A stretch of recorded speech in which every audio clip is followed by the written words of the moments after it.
안녕하세요. 2019학년도 6월 고2 전국연합 한국지리 총평을 맡은 강봉균입니다. 보통 우리가 이제 해설 강의만 듣지만 그렇죠. 그렇게 해설 강의를 듣는 것도 중요하지만 전체적인 경량성을 파악하는 거, 그걸 통해서 여러분들이 남은 기말고사를 대비하거나 보통 요걸 응용해서 기말고사 문제 출제하는 선생님들 많으시죠? 또는 이제 다가오는 먼 미래 같지만 2학년 겨울방학 때부터 사탐, 수능 선택 과목을 미리 대비할 수가 있습니다. 그래서 선생님이 오늘 사실 총평을 하면서 이제 한국지리의 전체적인 출제 경향이라든가 그렇죠, 중요한 공부 방법 이런 거를 알 수가 있습니다. 자, 먼저 난이도를 한번 살펴보면요. 이게 해마다 이제 6월 달에 이제 전국연합이 치러지는데요. 이전 연도와 유사한 이제 난도로 출제가 되었습니다. 그러니까 아주 어렵지 않게 2학년 시험답게 평이하게 출제가 되었고요. 하지만 그래도 보통 우리가 그렇죠, 좀 쉬운 문제가 있는가 하면 또 어려운 문제가 있잖아요. 이번에 조금 어려운 문제는 몇 번이었냐면 아마 다들 비슷했을 거예요. 14번이었습니다. 바로 서해안과 동해안 지도 두 개를 비교한 문제. 왜냐하면 여기에 출제된 화산 지형이라든가 하천 같은 경우는 지도로 출제하지 않은 반면에 14번의 경우가 지도로 출제를 했습니다. 자, 또 하나 어려웠던 문제가 마지막 20번 문제였죠. 이제 보통 우리가 기후 문제라고 할 때 요 20번이 바로 스탠다드한 수능에서 출제되는 유형입니다. 그래프를 제시를 하고 바로 그 다음에 지도의 지역과 매치를 하는 문제였습니다. 그러면 이 고난도 문제를 통해서 여러분들이 뭘 할 수 있냐면요. 앞으로 내가 한국지리를 어떻게 공부해야 되는지를 알 수가 있어요. 자, 한국지리인데 지도 읽는 거를 못해서 지도 읽는 거를 포기하겠다. 그러면 한국지리의 대단원, 2단원 지형 자체를 포기를 해야 되는 겁니다. 근데 실제로 알고 보면 지도 읽는 게 딱히 어렵진 않아요. 우리 지도에서는요, 두 가지만 해도 충분합니다. 뭐냐 하면 등고선의 간격이죠. 예를 들면 D는 해안당구인 걸 어떻게 아냐? 해안당구 이렇게 약간 높은데 완만한 면. 그러면 등고선에 우리는 간격만 해도 충분해요. 그럼 여기까지는 등고선이 촘촘하니까 이 부분이죠. 급경사로 올라오고 그 다음에 등고선이 없더라.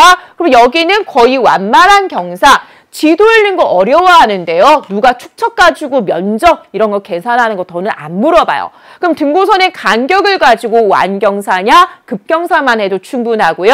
그 다음에 기호가 되는 거죠. 그러면 C라든가 여기에 있는 것 바로 우리가 보통 이런 식으로 하거나 또는 이제 이런 식으로 표현하는 거 바로 암석기호입니다. 그럼 이거는 암석해안이니까 돌출된 곳에 해식이라든가 파식되구나 하면 되겠죠. 자, A, B 퇴적된 느낌이 나타나죠. 퇴적된 느낌이 나타나는데 밖에 찍어 있느냐 안에 찍어 있느냐 이런 식으로 바로 지도 읽기를 해주면 됩니다. 자, 또 하나의 팁이죠.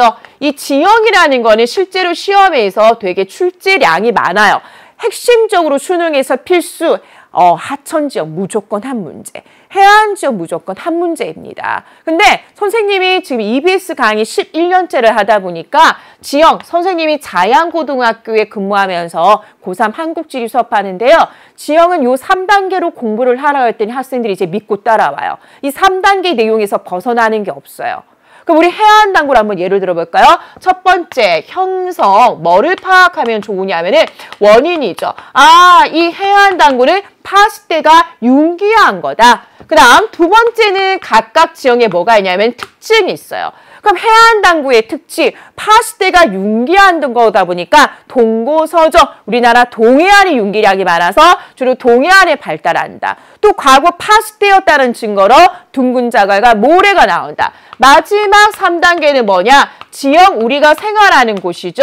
토지 이용이 어떻게 이루어지냐? 취락과 농경지, 도로. 이게 해안당구 쫙 따라 이제 도로가 펼쳐지기도 하죠. 해안 따라. 그러면 바다, 절경이죠. 와, 절경 밑에 푸른 바다가 출렁이고 있고, 요런 도로 옆에 이제 일반 집들과 농사 짓는다. 옆에 이제 카페라든가 이런 토지 이용까지 하면 끝이 납니다. 그럼 선생님이 이제 총평을 하면서 공부 방식도 해주는데요. 그냥 마구잡이로 하는 게 아니라 해당 단원의 특징에 맞추어서 이렇게 학습해 주셔야 됩니다. 그래서 고난도의 문제를 통해서 학습 방향 효율적으로 해야 된다라는 거고요. 그 다음에 참신한 문제가 있었어요. 5번의 경우죠. 그래서 옳은 설명에서 칸이동, 옳지 않으면 칸이동 하지 않는 거 5번 문제가 좀 참신했습니다. 그 다음에 9번 문제의 경우는 보통 우리가 이제 1차 산맥과 2차 산맥 그냥 글로 그래 융기한 거지 깎이고 남은 거지 했지만 9번의 경우는 실제로 1차 산맥과 2차 산맥을 되게 그림으로 쉽게 설명해서 융기에 의한 거구나. 하천의 침식에 깎이고 남은 거구나. 자료가 학습하기에 좋았습니다. 자, 11번은 되게 우수한 문제였죠. 왜냐? 선상지 지도를 줬어요. 그럼 이제 선상지 지도를 가지고 지형 문제인 줄 알았는데 지역 조사를 하는 방식으로 해서 어느 게 실내 조사에 해당하는지 어느 게 바로 정보를 분석하는 단계에 해당하는지 지형 단원과 지역 조사를 결합한 되게 참신한 문제였습니다. 바로 요 문제였죠. 근데 이제 선생님이 여기서 하고 싶은 말은 이거예요. 그럼 이 각각의 문제를 그냥 풀고 넘어가 버리면요. 실력이 늘지 않는다라는 겁니다. 그럼 이런 좋은 자료가 제시가 되었으니까 지역조사 이런 거야 하는 게 아니라 급경사와 완경사가 만나는 곳에 선상지이고 선상지는 그게 선정, 선항, 선단이니까 여기가 선정이겠고 여기가 선단이겠구나. 그 다음에 문제에서 퇴적물 크기 물어보니까 답도 한번 내 스스로 해봐야겠죠. 상류에서 하류로 갈수록 퇴적물의 크기는 작아진다. 요런 좋은 자료가 줬을 때는요. 문제만 맞추는 게 아니라 이 자료를 가지고 여러분들이 바로 배운 것들을 학습을 하셔야 합니다. 자, 그 다음에 또 한국지리의 출제 경향 하나 더 할 수 있죠. 바로 4번과 13번이었습니다. 수능 출제 경향 그대로 이번 6월 전국연합에서 반영했습니다. 바로 지도에 제시되어 있는 지역이 평창인지 그 다음에 어느 지역인지를 여러분들이 해야 되는데요. 이거는 우리나라의 전국 지도를 다 외우는 거는 아닙니다. 주로 출제되는 지역이 정해져 있어요. 보령이라든가 그 다음에 고성이라든가 주로 출제되는 내용 지역들이 있는 만큼 겁먹지 마시고요. 틈틈이 자주 해주시면 됩니다. 자, 이렇게 선생님이 총평 준비한 거를 마치고요. 이제 실제 문제 1번에서 20번을 풀어보는 해설 강의에서 뵙도록 하겠습니다. 수고 많으셨습니다.